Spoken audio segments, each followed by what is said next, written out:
Good morning guys. This morning is 2:06 in the morning. Yes guys, gay shit. Ito yung aming pagpapaalam kasi ito yung pansit nyo, pula yung paresot namin. Papunta kaming Squid Game. Yakatid kami nito ni Chong. Bibigyan pa itong Di ba pato. dapat naka-paralysis sleep ka para hindi mo matandaan yung papunta doon? Pare, hindi naman pwede lahat gagayahin. Ito yung makabago Pilipinas to eh. Oo, dito. Kinurap mo yung process. Oo, ngayon, ito ngayon. Pupunta namin ngayon. Hindi na Squid Game. Squid Game. Hindi kami pwede bumaba rito o makma na mababa.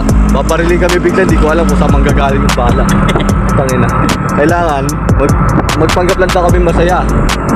Para hindi raw halata. Ayan, apo na kaming dalawa. Ang ganda. Oo nga pala si Uging. Uging? O Uging.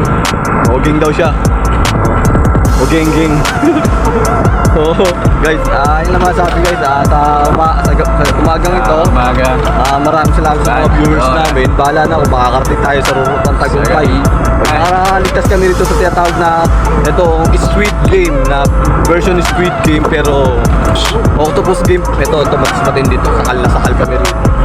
Kasi doon Squid, kasi ultimo sa mga uniform, tingnan nyo, hindi pinarehas. Kaya yung pangalan, baka sabihin naman kasi mademanda yung kumpanya daw na yun ng sindikato, iniba. Kaya hanggang dito lang. Magkita-kita tayo. Pag nakaligtas kami, matutuloy itong vlog. Paalam! Pag hindi kami nakaligtas, bye-bye. Hanggang dito lang, boss.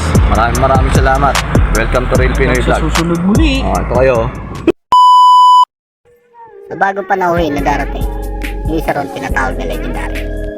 Yung Wawa yung pangalan. Yun ang ating mahirapan ng story ito sa Octopus Game. Huwag nyo kalilimutan.